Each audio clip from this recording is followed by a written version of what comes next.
Hey guys, I'm Greg Tapper. I'm going to be showing off some of the new harvesting effects today. If you haven't seen Blair's new action harvesting in action, go watch it, because he's been telling everyone on the team to go watch it. So as you know, we've been overhauling our. Let me mute Blair right now, and I'll just show some of the video here. We've been overhauling our harvesting, and we now have what we're calling action harvesting, where you harvest and you're not just holding F to interact. We're going to have buffs that you're going to be firing off while you're harvesting, and you're also going to be targeting weak points to make harvesting a bit more engaging, and there are going to be rewards for doing that. So there are a lot of new effects that we have to create for this. I'm going to create a power for energetic harvesting, and let me just pull up what that is in Blair's video here. This is the video, by the way, so go watch it. Energetic harvesting. So based on every time you successfully harvest, you're going to gain a harvest pip. And then based on the number of pips you have, you're going to have a different buff. So if you use energetic harvesting in the middle of harvesting, if you have one harvest pip, you're going to gain a harvesting buff, energetic harvest, which increases grave digging, logging, mining, quarrying, skinning by 5% for 5 seconds. 2 pips, perceptive harvest, increase your weak spot chance. 3 pips, restore 8 mana.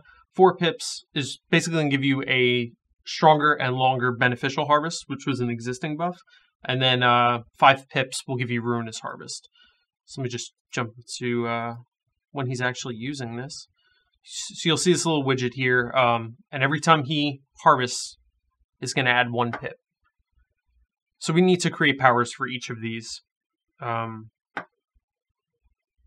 Something that's going to be visually unique and stand out, and then you'll also know which power you used. And Dave Greco put these together, which we're going to use for energetic harvesting.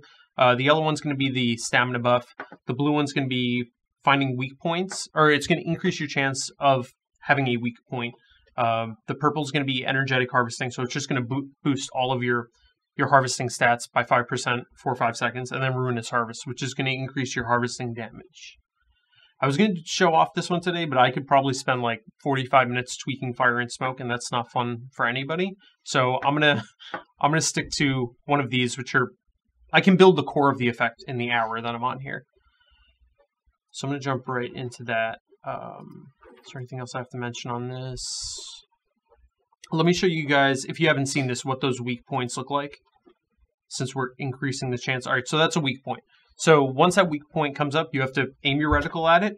If you hit it and break the weak point, it'll increase some of your chances of either getting an item or getting a rare item. And then we also have discipline powers, which are going to modify that. Modify which stats for which tool you're using, the rare chance, etc.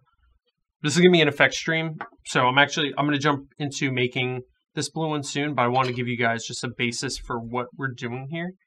And then the other thing we're going to have are some of the disciplines. We're going to have a mining, logging, quarrying, skinning, and grave digging discipline, which are going to boost all of your effects for that discipline on energetic harvesting. So if you have the mining discipline equipped, it's going to boost all of your mining stats, or grant you higher mining stats on all of your energetic harvesting buffs, which are energetic, perceptive, 3 pip stamina restore, heightened, beneficial harvest, and ruinous.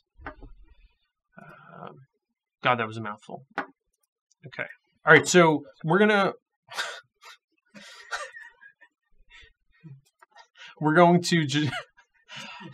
oh man. Okay. So similar to disciplines, we had a shared effect, so that you always knew whether you were casting a barrier effect. Let me pull those up. You were pulling up you're using a cleanse effect, a barrier effect, or a damage dealing discipline.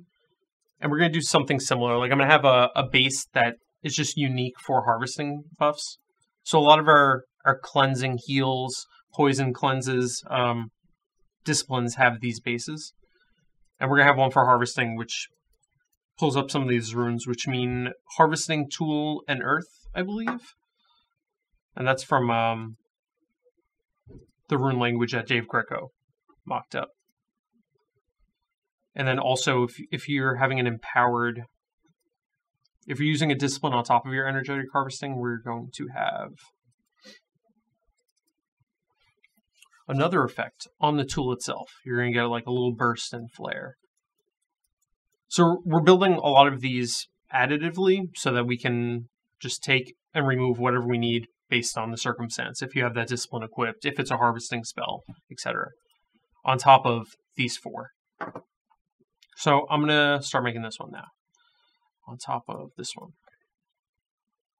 Okay, so this one's pretty easy to make. I'm going to have this start to curve around and just make its way over. I'm going to do it on the human knight right now, but the concept has a half-elf ranger.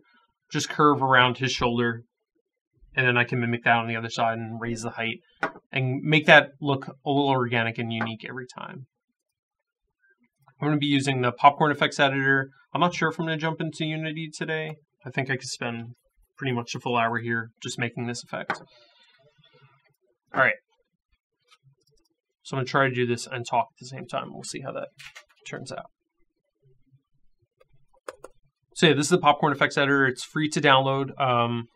If you want to use it with Unity, yeah, I think it's $250 for the plugin. But you can jump in this editor, create your effects, save them out for free. Perceptive ribbon. Okay, I'm going to actually hide this knight because he's in the way until I get a shape that I can have around him. All right. I'll just start with nothing.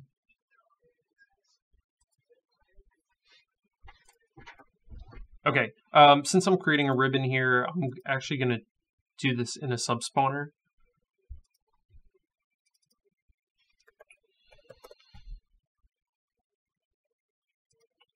And these are going to show up pink until I put a texture in there. If you guys have any questions along the way, like I don't mind stopping and answering them. Did you manage to pull up the chat? No, it's working on updates. Oh, God. Well, good luck with that. Yeah. Nobody's asking anything. Yeah. They're all going to be design-related questions. There's only like 5 people. That's okay, Blair's hanging out in chat so he can answer them. Cool.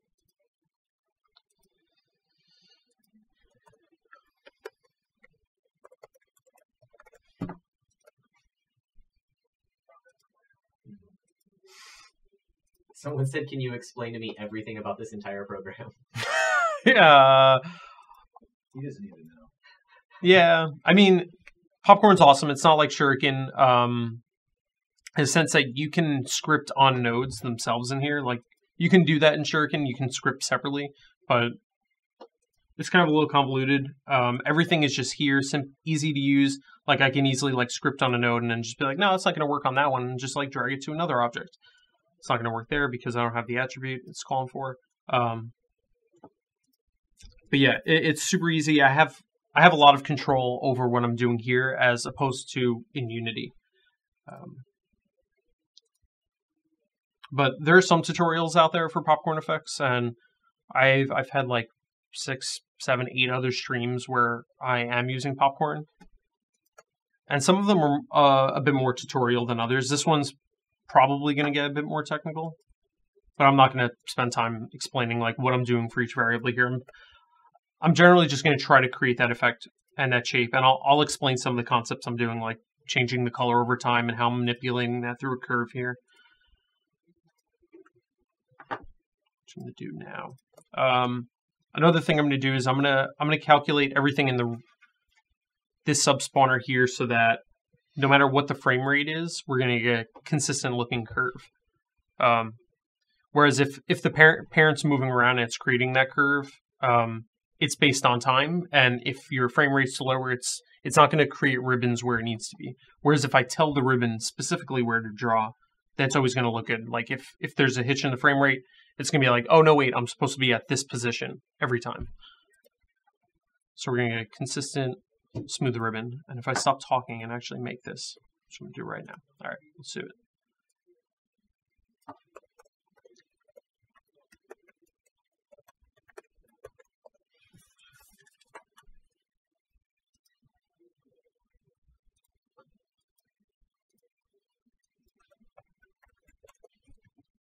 Okay, so you're going to see a lot of red in here until I start creating variables, and then it's asking, where those variables are being applied, or it doesn't recognize size over here because I got rid of my billboard.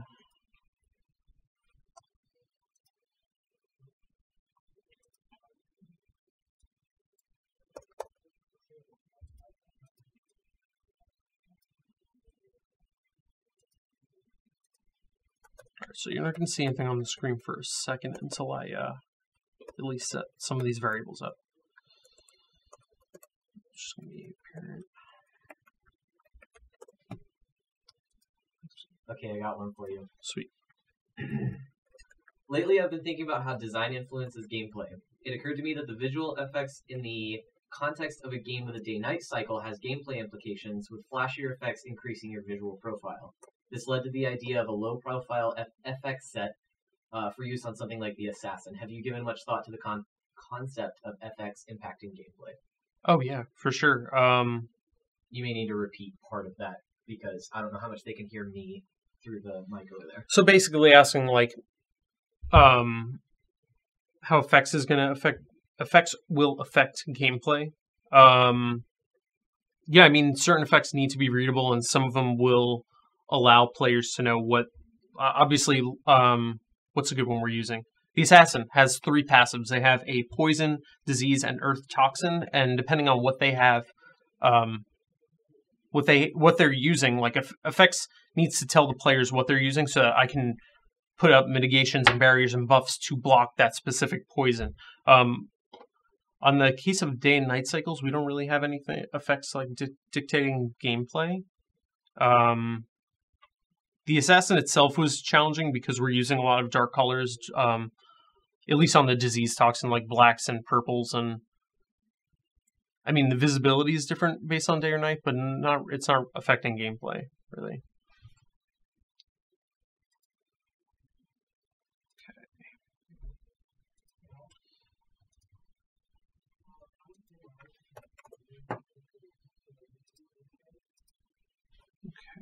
I'm just going to define my axes here.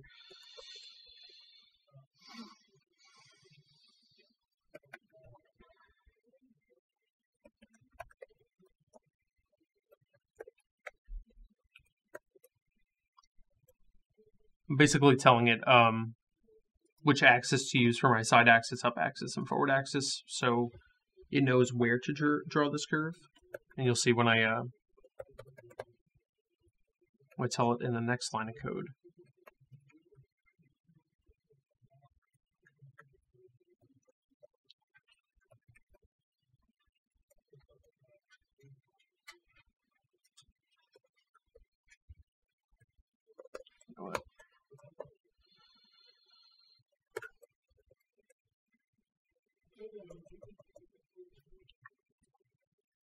It's a little bit of setup. Let me grab some of this setup so I don't have to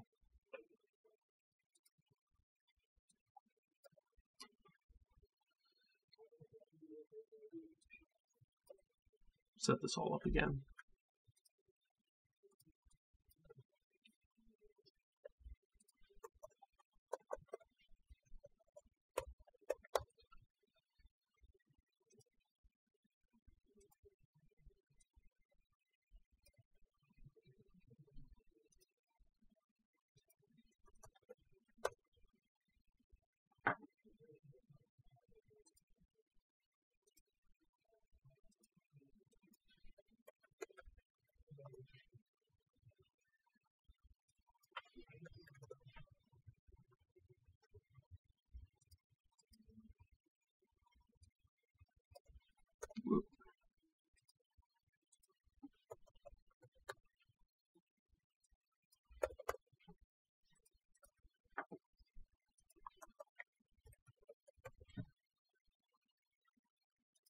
This one last line of code.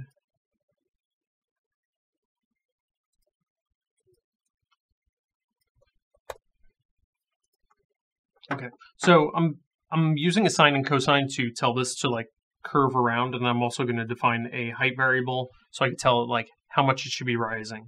And that's all done here. I'm multiplying the sine curve around my side axis, my cosine curve around my forward axis, and then the height on the up axis. And we should see this soon.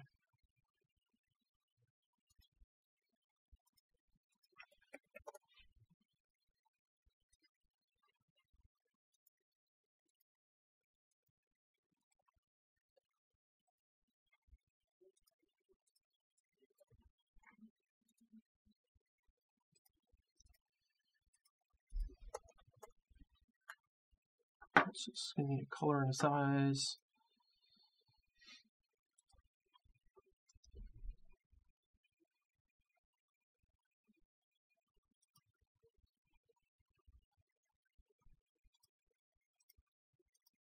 There we go. Okay. This is looking a little weird for now, but we're seeing that they're curving around. Oh, it's drawing more than one particle. Let's draw one. I'll need to draw two when I want that second curve being drawn around. Oh, this is also rising. We don't want that. Velocity off. Okay, so now we're getting that curve. That's starting to draw. Okay.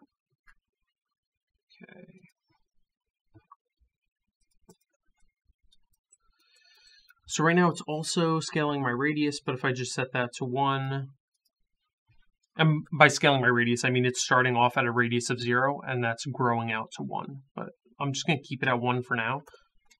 So it's always around my character. Cool.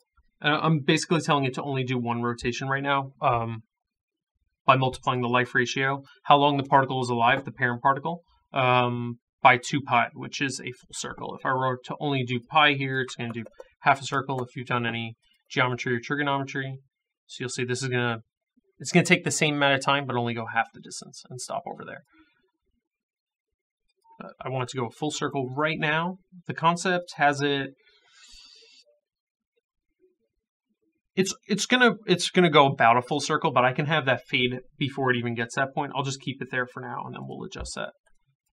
All right, so there are a few things I need to do now to get it to look like that. I want it to start in the front, pop over the shoulder. I want it to start thinner and more, this is actually more opaque towards the base, and it gets a little less glowy and transparent in the middle, and then grows. And I can set that all up with curves. So I'll show you what I mean by that. So if I set,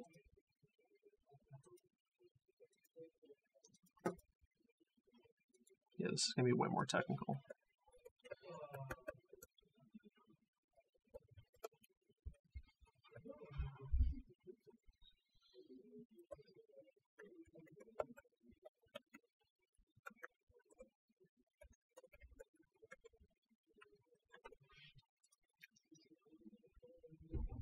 Let me just set my color here, and then we can see the changes I'm making. And it'll be a lot easier to explain what I'm doing.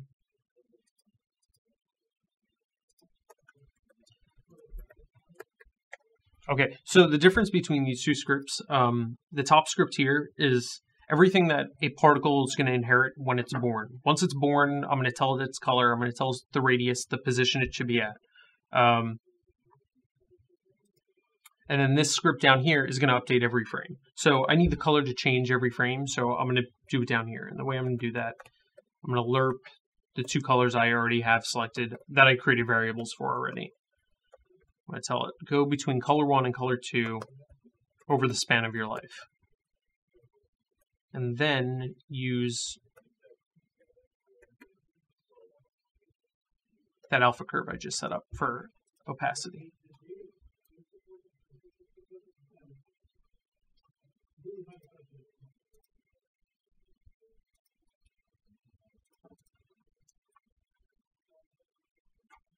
Or just ignore me completely.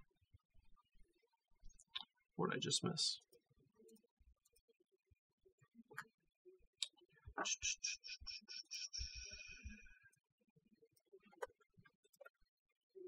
Okay, that's lerping the color. I could also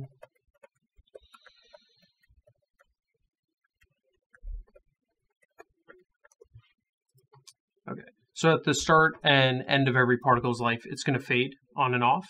But I also need it when it starts this chain. I need the whole bottom to be transparent all the time, or more transparent.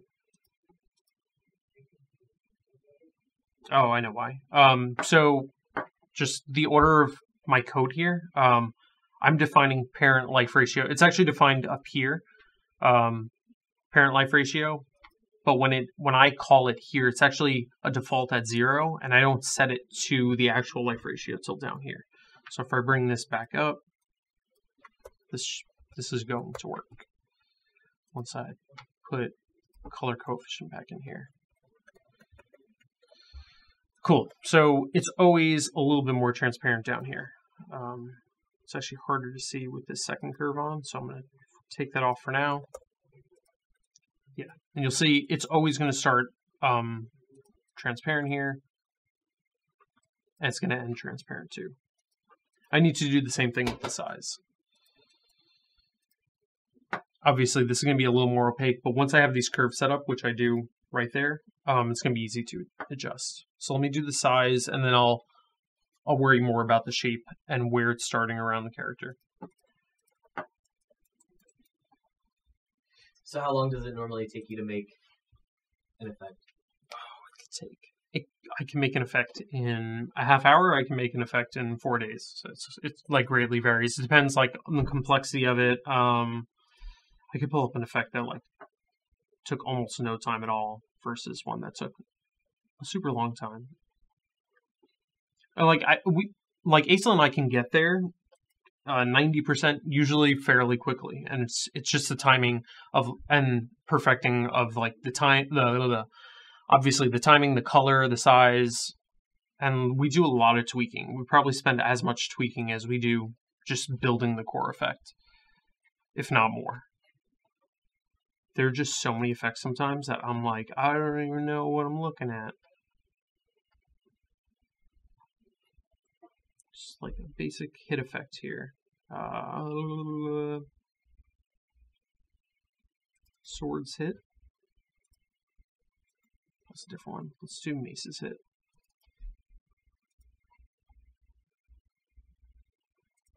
So like this one was pretty quick, just like a little burst and flare.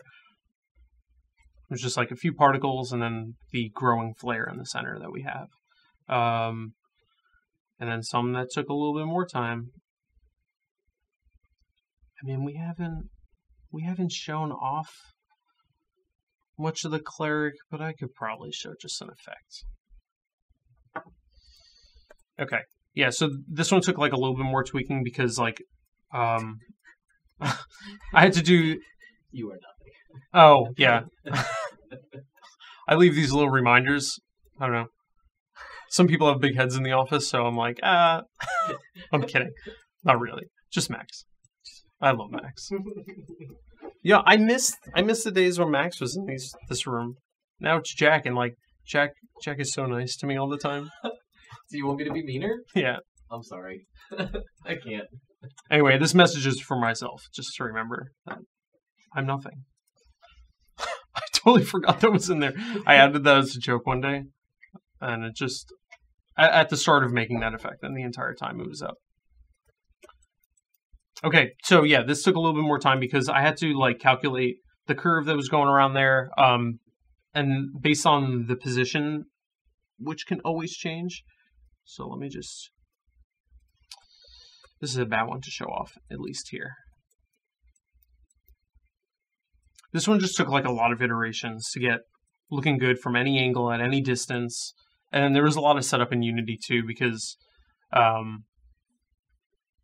just the way we're working with soft targets and making the projectiles look believable. So you can have an effect that takes 1 second to get from point A to point B. I'm like totally just off topic right now. Let me jump back a bit. I'll finish on that point. Like our soft targets, like I can create an effect that takes 1 second to get from point A to point B, but that range can always vary. It could be 5 meters, it could be 20 meters. So we basically need to implement a system that's going to either change the life of the effect or change the delay of when the DM fires off, so that the fly text appears at the right time. And there's a lot of work involved in that. And now, like all of our projectiles, which are really soft target DMs, have been improved. Like the Confessor basics, the Ranger basics, the Cleric basics there, and then I think the Ranger has a few projectiles, like the ricochet shot, charge shot. Yeah, they're all improved now because we took the time on that cleric power.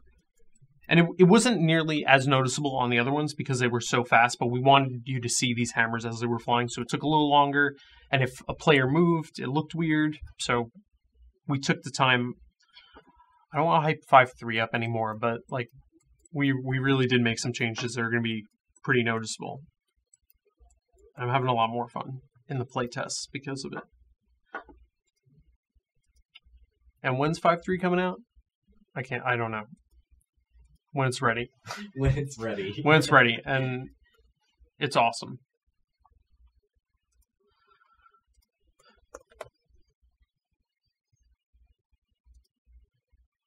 Okay. Alright, the size. That's what I'm doing here.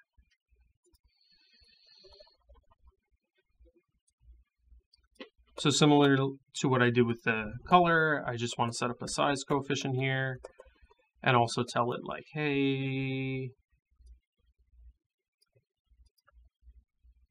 sample this curve that I create, but use the parent's life ratio instead of my life ratio.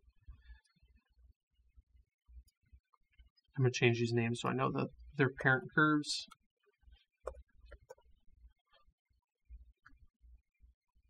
I have to change it here too. Actually, I'm going to duplicate them.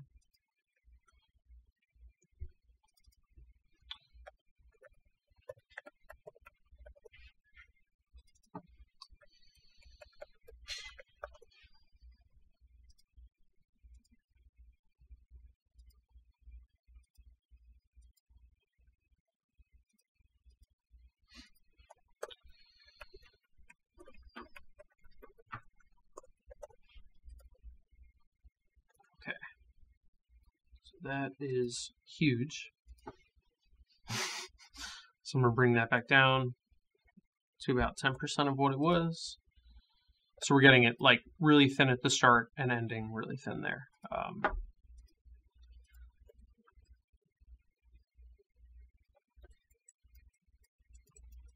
We're also getting that weird like hard edge at the start and end of it, like there, and that's pretty nasty looking. So I'm going to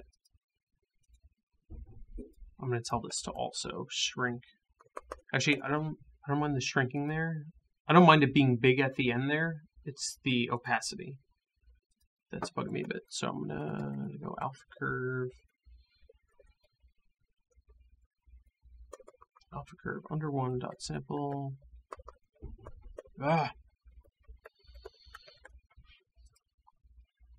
It's always harder to type when people are looking at you. Yeah. It's really hard to do this and talk at the same time, too. But I'm amazed we got this far. Okay, so yeah, we're getting that to fade as it is dying. So we don't have that hard edge.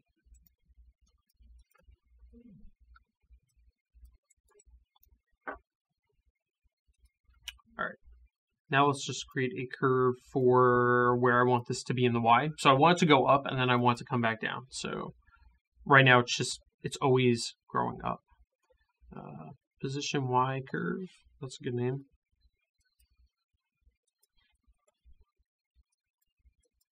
Yeah, like this is going to be in the middle, but it's going to be closer to the end that we want to actually lift this.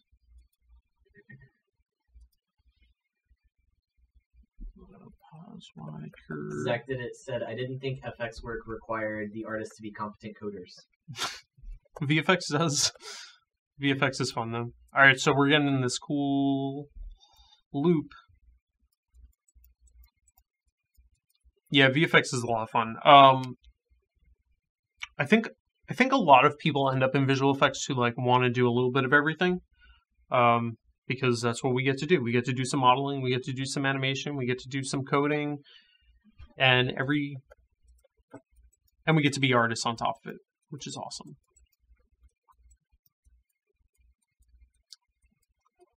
I love that I said we get to be modelers and then animators and then artists, implying that modelers and animators are not artists. Which is not true. Modelers are totally artists. I'm waiting for Eric to pop in here.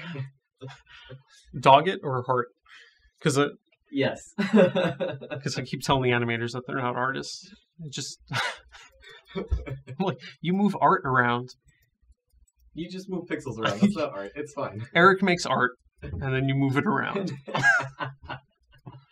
which is not easy to do. I always have to come back. I couldn't do it. Just gotta put some time in. Okay. So I don't want this to come all the way back down. You're gonna see like, okay, it's starting in kind of the position I want it to. Is this knight in the center? Yes. Just kind of like leans to the left. Or my plane, it's a little rotated. Okay.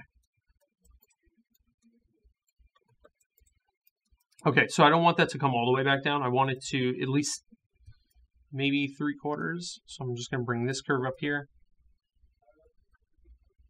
And that looks weird. So I'm just going to raise this here.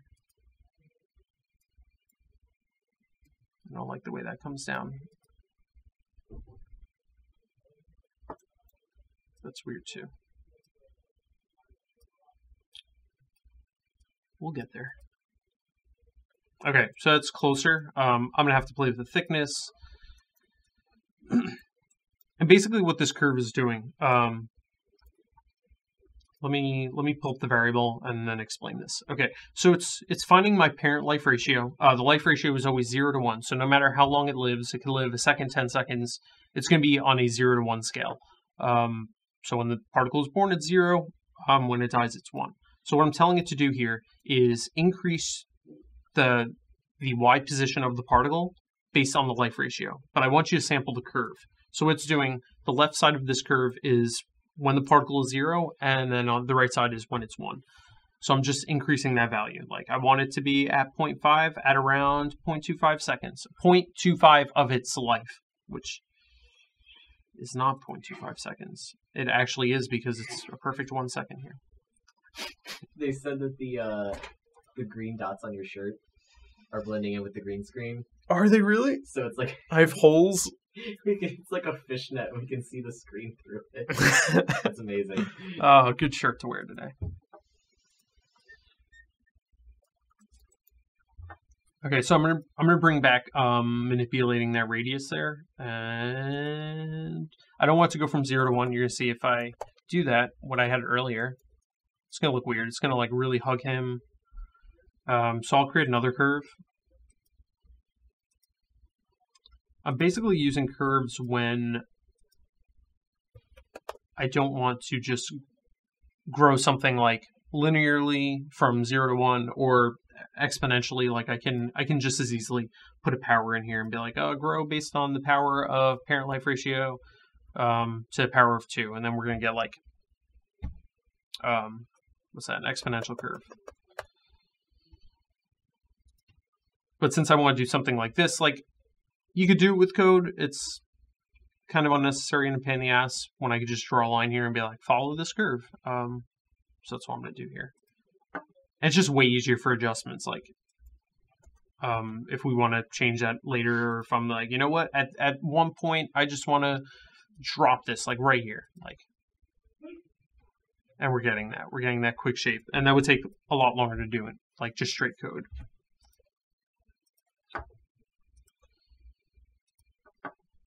So I like creating curves and then telling these to sample those curves.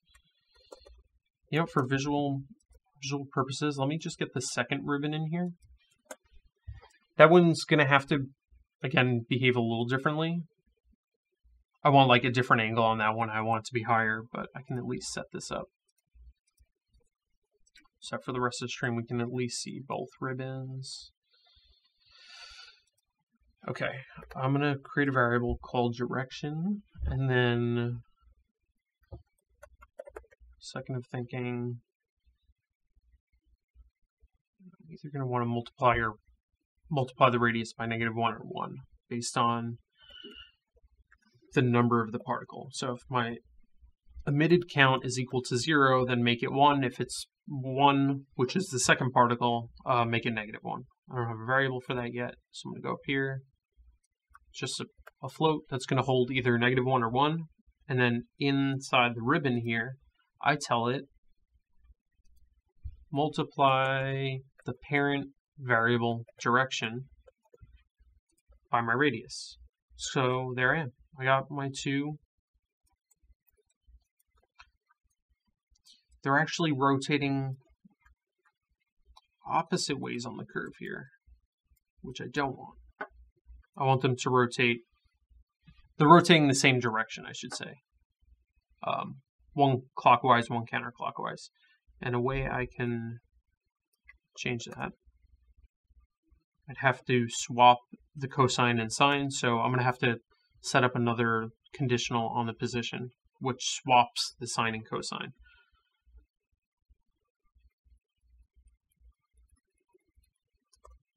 Thinking of the cleanest way to do this right now, but it doesn't matter. We'll get it working for now, and I can clean this up later. Let's just do.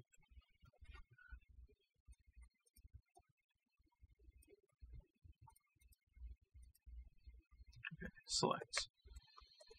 I'll do this on separate lines so it's a little easier to read. Comma, comma. If parent dir is equal to 0.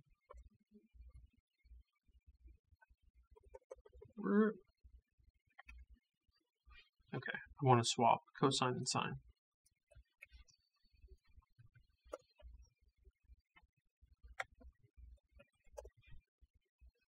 What don't you like?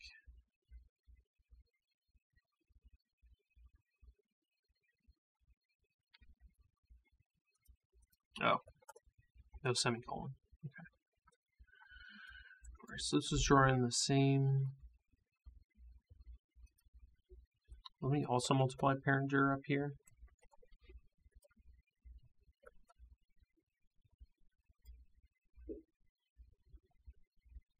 No. Alright, there's a different way to do this.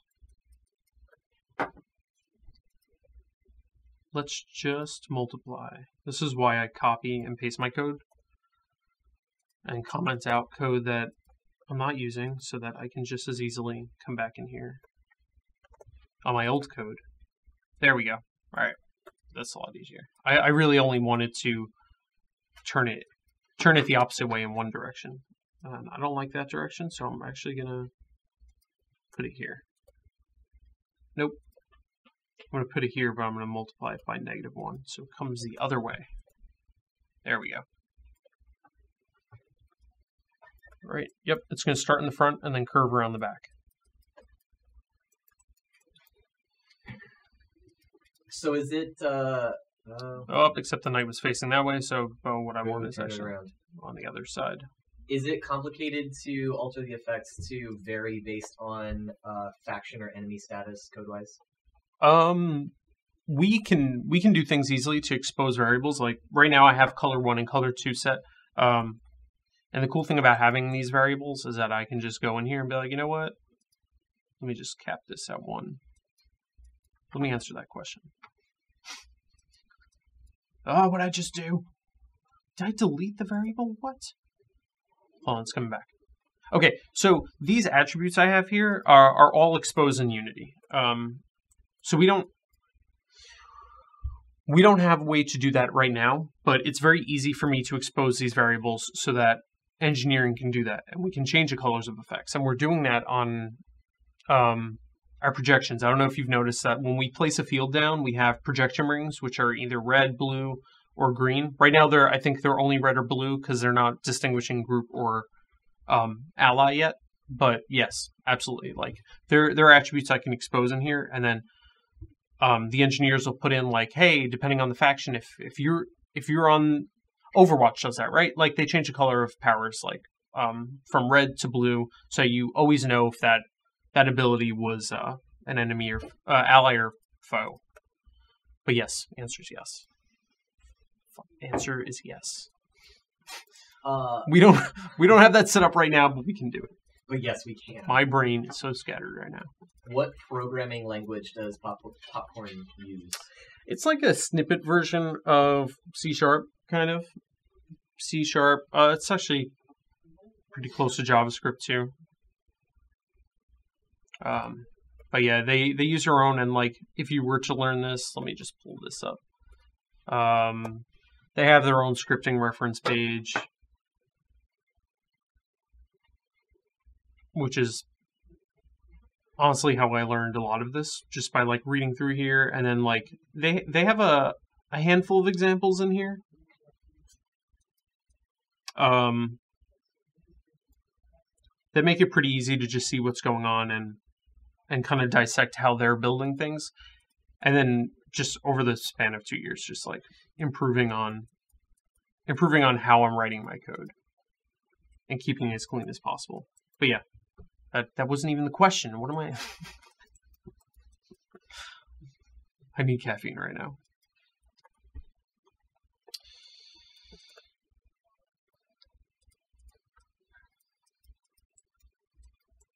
Okay. Dennis said you need to pin more things to your taskbar. My taskbar? Oh, yeah. Oh, down here? Yeah, I do. I use everything on here.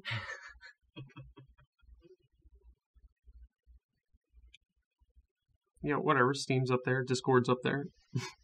Who goes into menus, right? Nobody. Nobody anymore. I'm not sure if I ever hit this all apps button, and I don't want to. Look, it says new. Like, why wouldn't you just... Everything in there is You new. just type. You click the button and type. And there's a shortcut for that, too, which is just the Windows icon. Yeah.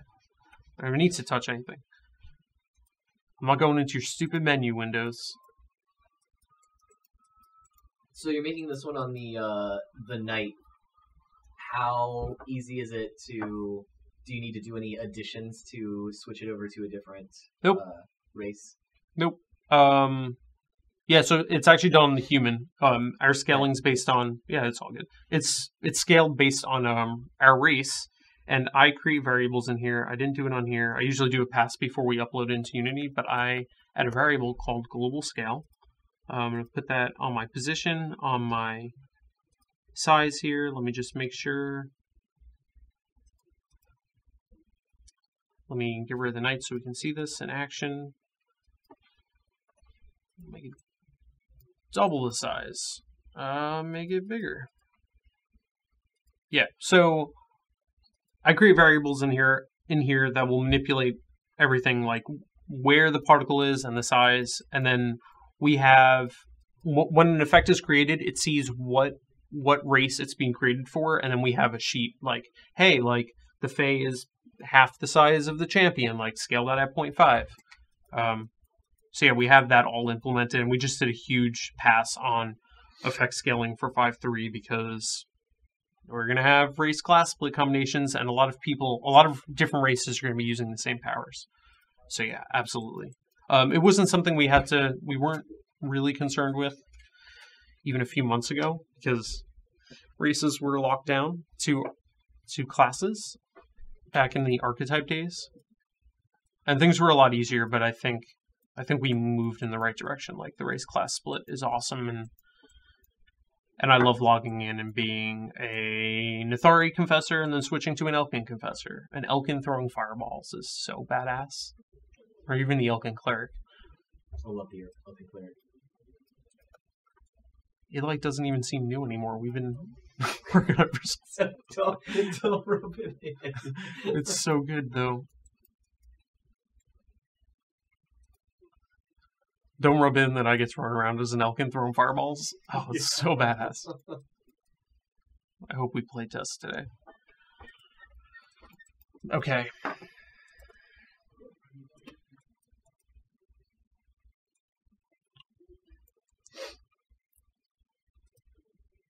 It's kind of looking like the Mortal Instruments logo right now. Not that I've seen the Mortal Instruments. It's fine. It's fine. It's fine. All right, back to this radius curve. That's where I was at, right?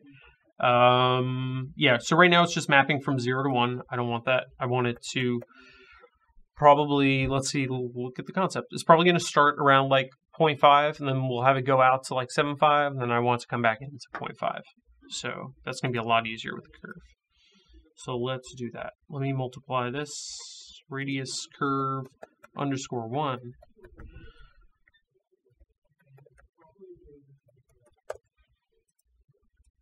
Any other effects related questions? Not yet. Okay. So this is up. It's already like 13 minutes till the end of the stream. I might as well just keep asking the questions for you. Okay, so let me adjust this curve. I said 0.5. So right now you can see it's starting at 0 from the old one, but if I crank this up, now we're getting it to start a little further out. And this looks weird without having something in the middle. But I'm actually going to want this radius to shrink a bit in the front.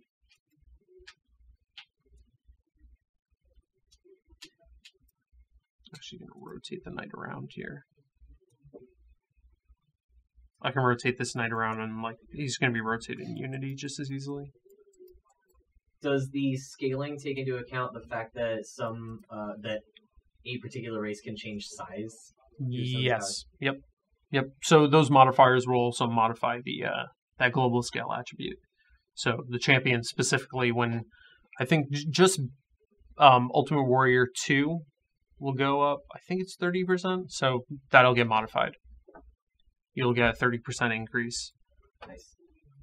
Whether you're I'm going to say Stoneborn Myrmidon, Stoneborn Minotaur, or a half giant. I'm still calling the Minotaur Myrmidon.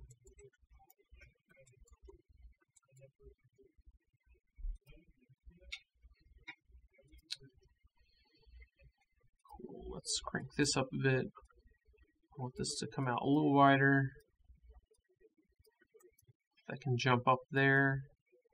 And I want to go back down and like hug his shoulders. So it's going to have to come up a little bit more to be on his shoulders.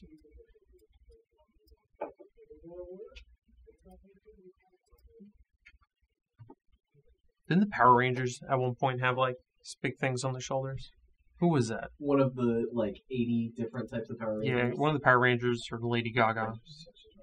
You're a dork. Don't tell me you didn't watch Power Rangers. Why do you even work at it? Yeah, he is. That's true. I don't think that's true. The original Power Rangers were out when I was like 5. Really? I remember watching like them, but early I can't remember 90s. if that was like actually around then. I stopped shortly after the movie. Yeah, same. I don't think I watched like much of White Ranger on TV.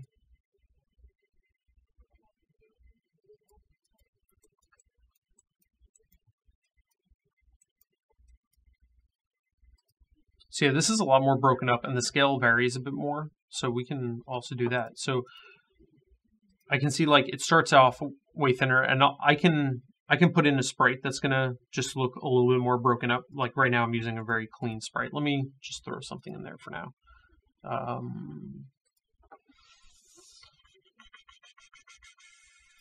Let's see what we got. I can use this for now.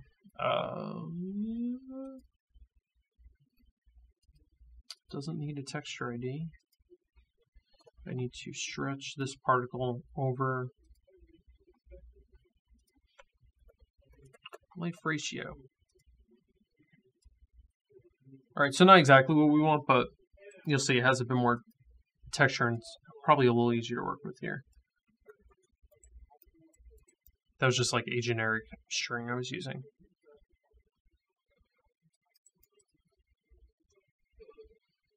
And there are like some other ground particles I can have appear here. We have like tons of rings and flares that I can use for something like that. And then these ribbons are also giving off some other particles. So that's like some of like just the polish and layering and secondary, tertiary effects that we're going to be adding. And then like I also like how this has, it fluctuates from like a lighter to darker blue, like in the middle of the ribbon too. Right now I'm just affecting the color overall, but like I can run a sine wave through there too and like change the color up. And creating a color curve similar to these is probably the best way of going about that. Will we ever have a size reduction to, oh god, Pee-wee's shrink power effects, or is that not possible? I'm sure Pee-wee's shrink power?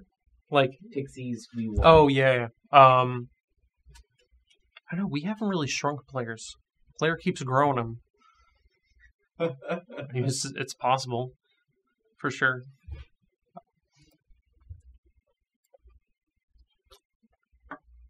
I hope so. Just a little,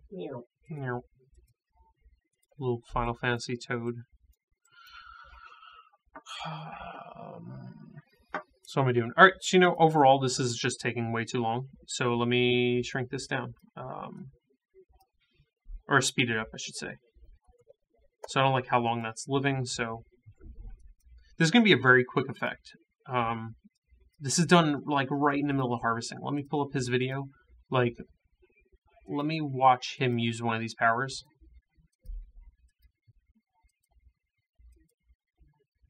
Fun fact, if you watch this at 0.75% speed, he sounds like Jeff Kaplan from the Overwatch team. So I like to think I work with a 33% better Jeff Kaplan.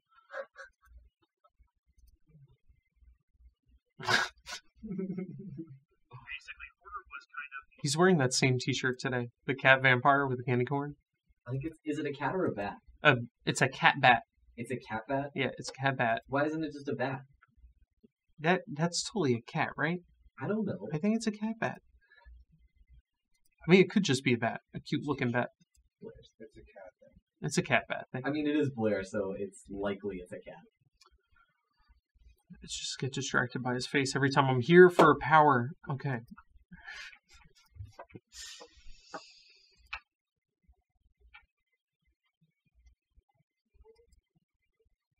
Alright, so yeah. I think that's in this video is actually longer than it is now, or longer than Blair wants it to be. Like, we don't really want to interrupt your harvesting flow too much, so I'm just at half speed. Yeah, this is way quicker, and this animation should actually be sped up, which I can't do here, but this will look better in game. And just so there's several different ways we could have done this. Like, I could have animated a mesh. I could have scrolled a texture through it in Unity. I could have animated an object in Unity and then used Shuriken or a trail renderer in Unity to draw this. But again, like, there's just so much more. Like, if I created a mesh and created this curve and then, like, I was like, oh, you know what? I don't like how far this goes out here. We'd have to recreate that whole mesh. Here, I can just bring this down and tuck that in and, like, only scale part of it. So, like, there's way more control here that just makes it a much better tool, at least for game development, than Unity Shuriken or creating meshes for things like this. And, like, the particle count is actually a little higher than I want it to be. It does not need to be this high. I was just going to be like, it's way lower. I'm like, oh, that's a little high. All right, so obviously it needs to be a little higher than that, or we're going to get, like, little jagged edges. But if I turn on the shading here, you can see the cards that are being used. Like, this is super cheap. There are not many cards at all. And, like, it's not much more than the cost of a... What's that? 5 minutes to go? I mean, about. He said you can go 5 minutes over. Okay. Thank you, God. I mean, Gibson.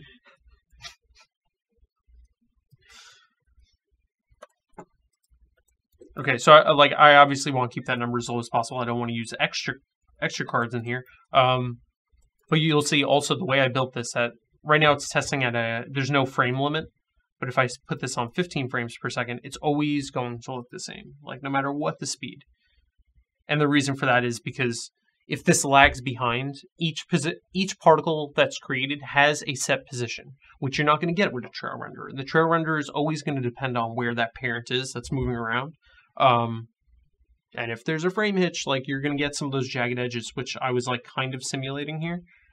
Like, you're going to get something that looks like that, and it looks like crap. And if you're at a low frame rate or there's a lot going on, you still want it to look good. So this is just a much better way of going about it. Like, I'm still at 15 frames per second right now, and I'm getting a smooth-looking trail. So that's why we built it that way, and, like, we just have way more control. And I can use something like this on another effect and use it as a starting point. Like, which I could have done. But I would rather show you guys like the process of doing this. It's a lot more fun. And over like probably the rest of the day, I'll go through here and I'll put in this finer detail, and maybe we could post it before we actually get it in game. But I think this has to be in 5.3. So you'll see it soon anyway. Blair's still up right now. Look at that smile. Okay.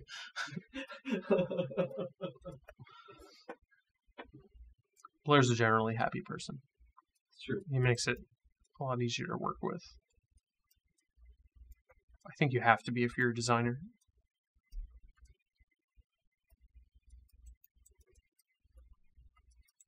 I'm trying to think what I can also nail on here. Like, I can make that second one higher. Like, let's do that. All right.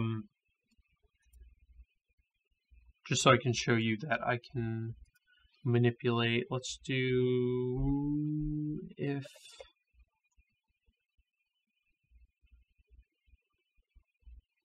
I'm thinking.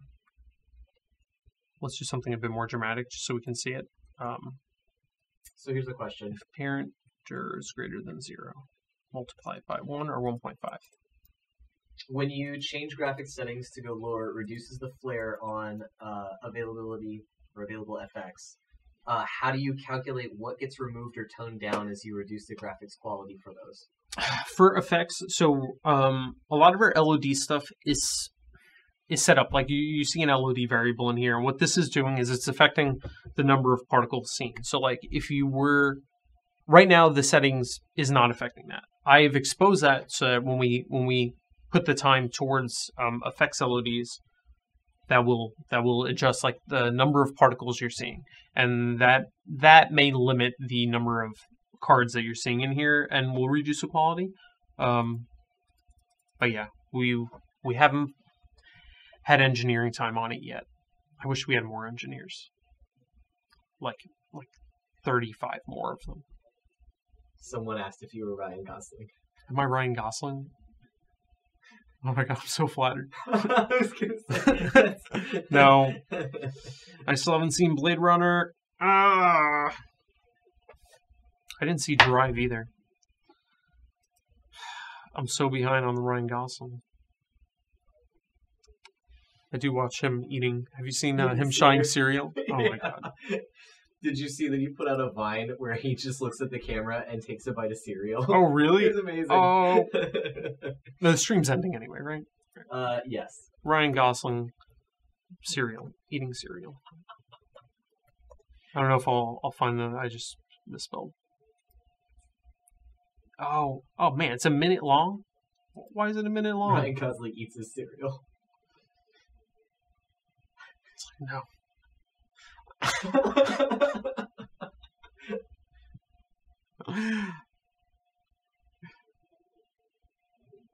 Does he like close his eyes as it gets closer? Oh god. Alright. Yeah, so back to work. Back to someone asked a Ryan Gosling question, so it was relevant.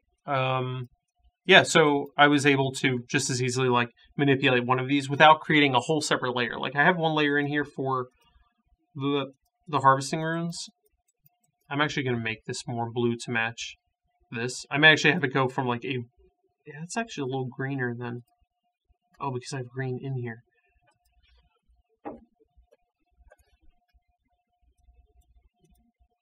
That's a little too... And let's delay that. 0.45. 0.25, maybe? Yeah. So you're always going to see this harvesting room base, and this radius will probably be a little bit bigger. Let's just change that to 1. And change that to 0.6. Depending on the race that you are. So you're going to see something like this burst up. And again, there's a lot that has to be done to these ribbons to get it to look closer to the concept. But like we have the general shape. Like really the time I have to spend on here is just like creating this base ring, breaking up some of this, playing with the transparency in the center, having some like secondary particles coming off these ribbons, which is also super easy. Like on that, I just create a subspawner here under the ribbon, and I can tell like maybe or I can create an event. I can have like particles create at every card, or even like only at a certain height. Like there's a lot I can do in here because they seem to only be like when the particle is more opaque. So when a particle is over like half transparency, I can have it emit some of these other particles. I don't think I have this glowing at all. No, I don't. Let me make this glow.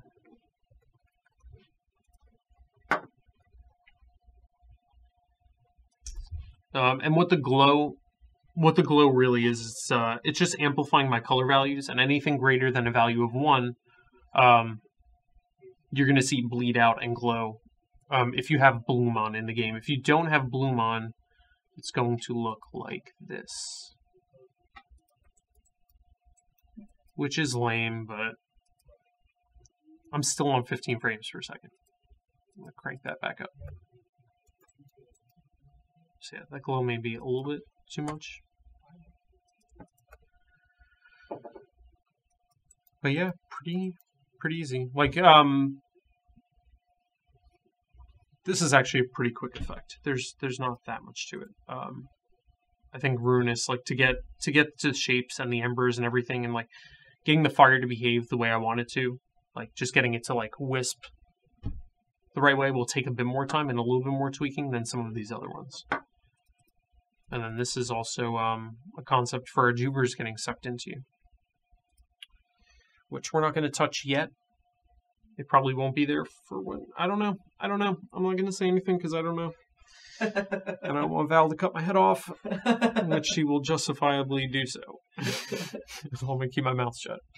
But yeah, this was just me playing around in Popcorn and creating one of these energetic harvesting buffs. And you see, like I go into this with a concept. I have to bring life to it, and I also have to just pay attention to like the gameplay. Like I need this to behave quickly. I need other things to be readable. I need to create this effect, but I also need the base effect added on, and also the empowered effect if the discipline's on. So there's a lot of time I have to sit down with Blair, or in this case, I had to watch his action harvesting video, which not Ryan Gosling, which turned out to be like super informative. Like if you watch the first 30 minutes, he basically goes through all the disciplines to harvest the weak points, the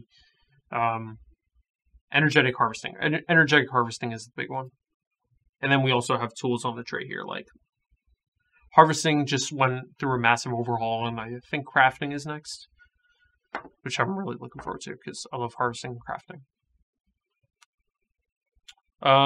I think that's it. Yep. That's all the time we got. Thanks, guys. Any other last second questions? Nothing? All right. They were excited about the runes. They want to know more about that. Oh, the runes are awesome. Yeah, it'd be cool if we had Dave or Melissa or somebody talk about the runes one day. Yeah. I agree. That'd be cool. A cool video. All right. Say goodnight. Good night, guys. It's 12 o'clock. I'm going to go to sleep. That's a good idea. And let them know that we'll be back in 2 hours with Doggett. We will be back in 2 hours for animation with Eric Doggett. I think he's also doing an animation harvesting related. Yeah. Cool. I can't wait to create effects for his new animation. I think it's the No Tool Harvest Summon. The unarmed. Yeah, which Blair shows off in the video, but that'll be changed by the time you guys have it. Like right now, he's just like using the force to take things out of trees. He's just like, yeah. Goodbye again, guys.